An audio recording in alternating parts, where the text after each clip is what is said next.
Hi everybody!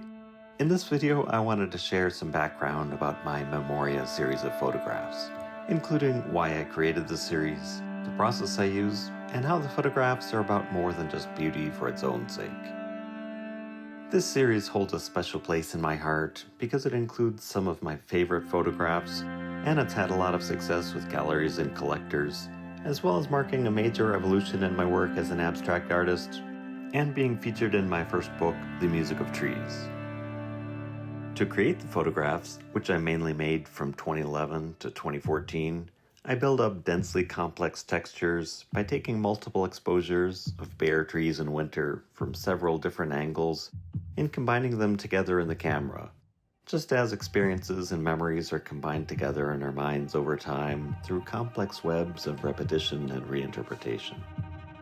My goal isn't to photograph just the physical exterior of the trees, but an experience of the trees, a mixture of external and internal reality, as if from a secret misty forest that lies partway between this world and another. Before this series, I had only photographed trees with single exposures, as in my Tree Portraits series. As beautiful as those images are, I began to look for ways to work more creatively and to express more of what I feel when I look at the world. I began to move in this direction with my series Writing the Divine, where I wrote phrases related to spirituality over and over on several sheets of paper. Then I stacked the sheets on top of each other so the lower layers would show through. Even though I only took a single exposure for each image, the end result showed me how evocative and powerful complex layering can be.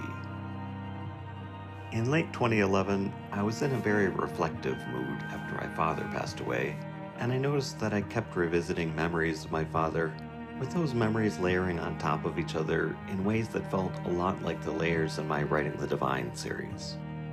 I was also thinking about multiple layers because I was listening to a lot of looping music by artists like Zoe Keating, who we're listening to now. So, to honor my father's memory, I decided to make a new series of tree photographs, this time using multiple exposures. The only problem was, my Hasselblad camera didn't have a built-in way to make multiple exposure photographs. I had to get creative and ended up making my own method by leaving the shutter open for a long time and manually uncovering the lens for each exposure. When most photographers make multiple exposures, each exposure is done for the same amount of time, but my approach has a surprising advantage that each exposure can be however long or short I want it to be. So I can build up many layers with infinite subtlety, resulting in fantastically rich and complex images. Also, since all the exposures get combined together in the camera, it's not an analytic process where I'm manually choosing different images to combine on the computer. Instead, it's more of a spontaneous dance between me and the tree. I'm never quite sure what the result will be, so the process is full of surprises and serendipity, just like the process of forming and remembering memories. For me, a key part of the series is that these are bare trees in winter. It's easier to see the beauty of trees in other times of the year, like in the green fullness of summer or in the bright colors of fall. Indeed, when photographing these trees in winter, people often come up to me and ask if there's a bird or something in the tree, or they'd say how beautiful the tree was before it lost all its leaves. Part of my goal for this series is to encourage us all to see what's actually in front of us, as there's amazing beauty when the trees are stripped down to their innermost essence and we can see all the twigs, branches, and trunks that are usually covered up. In the same way, there's a stark kind of beauty in the most difficult times of life, when we're pared down to our innermost selves, like dealing with the loss of a loved one, a significant health crisis, or any other major challenge. When we're forced to let go of all the 10,000 things we're constantly busy with, something powerful might begin to shine through us, a power we never knew we had. But even if we just feel awful or like we're stuck in a long cold winter or in a creative desert, that's okay. Just as the trees aren't dead in winter, they're just dormant. When the time is right, we and the trees will inevitably burst forth again into full, robust life.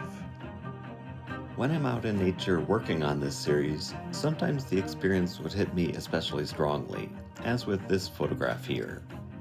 As soon as I saw the image in my camera, there's something about the intensity of the dense ball of energy in the center. I had to stop photographing right away and go home, and I was in an altered state for an hour afterwards. It just shows that if we take art seriously, it can have a big impact in our lives. For this series and all my tree photographs, it's important that I have a relationship with the trees. They aren't just random trees I come across. They're from around where I live in California, from parks that I visit over and over, and from around where I grew up in Connecticut. So I'm not taking a photograph per se. I'm doing a meditative dance, joining together with trees that I love so we can create something new together. In other words, I'm not photographing a tree. Together, we're photographing an experience. People have been drawn to this kind of union with the world around us since time immemorial. Some might think of this approach as connected with animism or shamanism, or they might talk about entering an in-between realm called the imaginal world. However, I just think of it as purely being in the deepest and most open way we can. It's an approach that has come naturally to me ever since I was a young child growing up in Michigan, next to a forest that I loved to explore and that I walked through every day on my way to school. It was a mysterious, magical place where trees towered overhead, gently singing their quiet, rustling duet with the wind. In our modern world, we're constantly bombarded by so many images and so much information. We usually look at things for just the briefest moment, or give them a quick like, if we see them at all. However, no matter how scattered and divided our attention might usually be, it's never too late to learn to see deeply and to be deeply. Learning to focus really deeply is a huge superpower in life that can completely transform us. Instead of wasting hours procrastinating or having sleepless nights worrying about things we can't control, who knows where life can lead if we pay attention to our core innermost self and look for what lies beyond the ordinary and the obvious. For anyone who wants to go deeper with these photographs, limited edition museum quality prints are available in various sizes, including 20 by 20, 40 by 40, and 58 by 58 inches. They're archival pigment prints, and I print them on a highly textured paper from Honeymola called William Turner, because I want the images to look like they were drawn, painted, or etched by hand. This series is also featured in my first book, The Music of Trees, which is available on Amazon.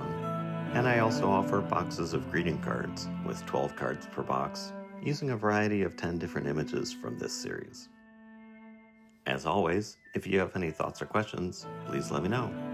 Peace, love, and blessings.